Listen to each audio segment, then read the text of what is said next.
So last week's video, I promised you guys something for this week, and that was regarding the family systems theory. I briefly discussed the scapegoat and the black sheep in the family, and today I am going to go over the other roles, including that role, and how we can break out of these roles in our family systems.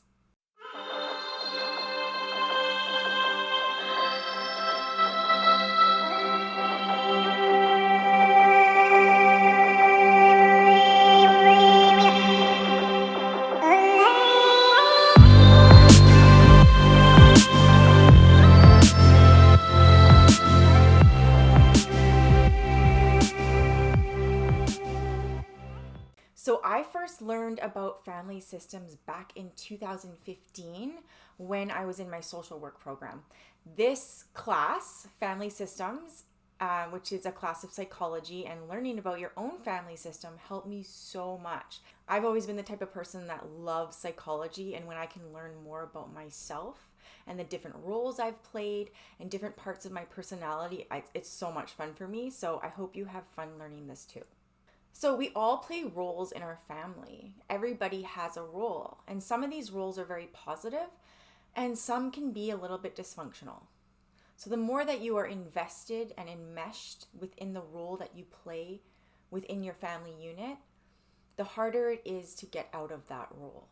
When I learned about family systems theory and the role that I played, it really helped me to heal and to understand myself on a deeper level and bring compassion for myself and for myself as a child. So within this, I was able to do inner child work on the side and heal those aspects within where I felt wounded as a child because of the role that I played. I'm not going to go into all the ins and outs of family system theory today, but I am going to list off the roles that are common within the family unit. So let's start. The hero. On the outside, this person looks like they are perfect and that they can't do anything wrong, that they do everything right. This person is an overachiever and tends to get a large amount of praise and attention for what they do.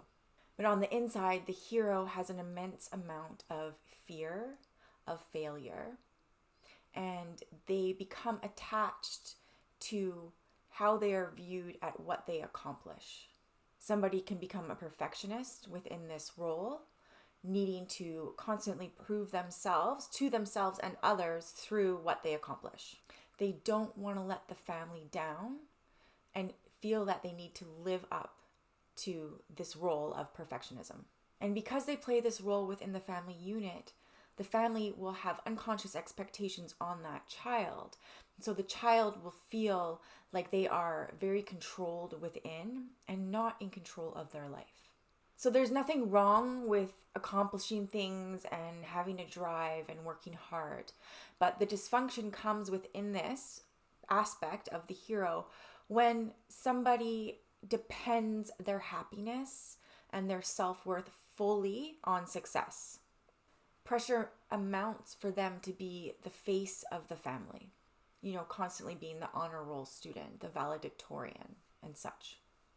So to do some healing work on the hero, if this resonates with you, is to learn how to say no and look at people pleasing and where that's coming from within the family and how that is affecting you on a deep level. The hero needs to learn that it's okay to make mistakes and it's okay to fail.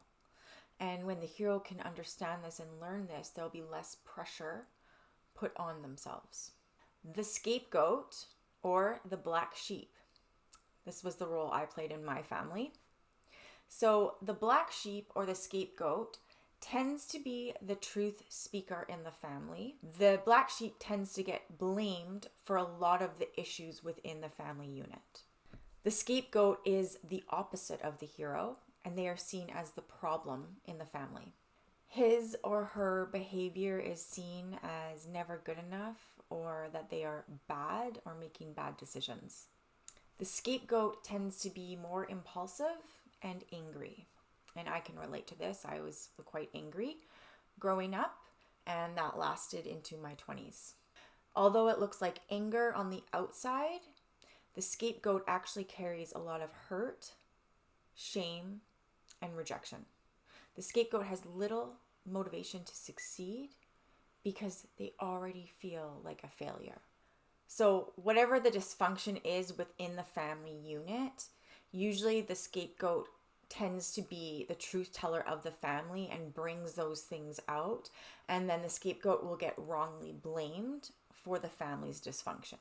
And when you have the hero and the scapegoat in one family, then the scapegoat gets a lot placed on them because the hero can't do anything wrong within the family unit's eyes. So if you relate to this role, or you have somebody in your family that plays that role, the best thing to do is to go from the victim to the thriver.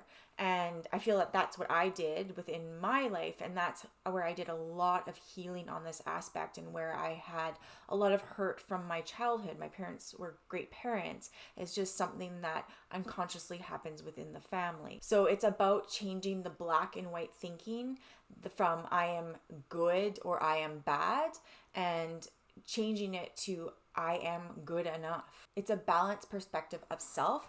And once you can heal these aspects, then you can get that drive back and have a balanced drive for success. So the clown or the mascot. So the clown is somebody that is funny and silly and clowns around a lot. And this role or this person or child can be either seen as really hilarious and funny to their friends, or they can be the annoyance to the teachers and their friends. So the mascot or clown continuously hides their pain behind humor. So the clown and mascot is seldom taken seriously by family members or friends, or even their teachers. And the family can sometimes promote this role when there are hard times to cover up those family difficulties. So what happens with this role, when someone is always trying to make other people laugh, especially in difficult times, they're suppressing how they really feel. And within this seemingly happy role, underneath they can become quite depressed. The clown or mascot can tend to be a follower and allow other people to dictate their choices and the decisions that they make. And another reason why they can become depressed within, because they're not living fully in their truth. So the clown or mascot can help himself or herself by learning to step into leadership by saying no to trying to cheer up others, and only doing it when it's appropriate. Because if they're stuffing down their feelings all the time and always running to the rescue to help others through comedy and laughter, they're just suppressing themselves within. And so by saying no to others and dealing with their own emotional well-being, they can step into more of a leadership role within the family unit and be in more of a responsible place where they're not stepping back and being the follower within the family unit. And so there is the lost child. The lost child tends to hide themselves from the family, lock themselves in their room, spends a lot of time in isolation by themselves. They're often ignored and they feel invisible within the family unit. This child has a low sense of self, low self-esteem. Not much is expected of this child because it is not really pushed or encouraged by the parents for this child to succeed. The lost child feels frozen with emotion on the inside, never really learning the value of who they are. They feel very misunderstood within. The lost child may also have learning disabilities due to their parents not encouraging them and helping them and meeting their needs and giving them proper guidance in the areas where they needed to feel that encouragement so they could build that self-esteem and self-worth. The lost child rarely feels like they can contribute to the family, so they keep a lot of their opinions on the inside and they don't speak up to what they need or what they want to add within the family unit. The lost child is actually very wise because they have learned to listen before speaking. And if the lost child can become healthy within this, they can have so much value and add so much value to the family. The lost child can be very, very creative. So because they turn inward and are quiet, they tend to become writers and artists. So with time and healing, the lost child can learn to become connected with people again and really truly value themselves. And then there's the caretaker. So the caretaker tends to stuff down their own needs and try to meet the needs of, say, their parents or people in the family. So this can come from a codependent relationship. So let's say a mother and a daughter. So if the mother ends up telling the daughter a lot of their problems at her early age, then the daughter can take on that caretaking role. So the child gets a sense of identity and self-worth through being the caretaker. And so they can also start to believe that the only way that they are loved or can be loved or can connect with others is through caretaking or emotionally supporting their family members or a certain family member, say their mother or their father.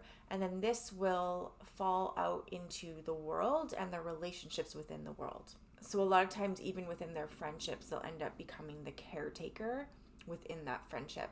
And they will tend to attract people who are takers.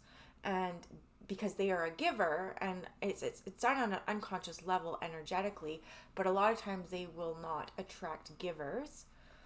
They'll attract takers, and then they will get taken advantage of within this role.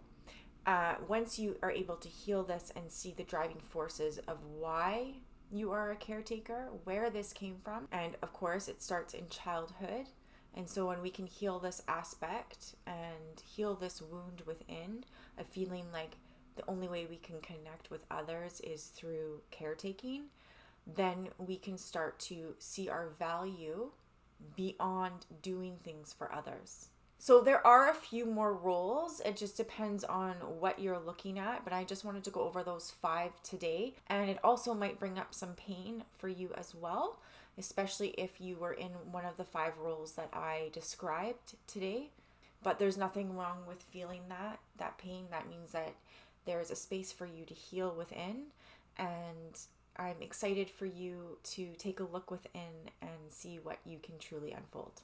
So if you wanted to unpack this and do some work on this, you can book a session with me, and the link to my website is in the description below. If you like this video, be sure to hit the like button, subscribe, and share with your friends. My name is Tess. Thanks for watching.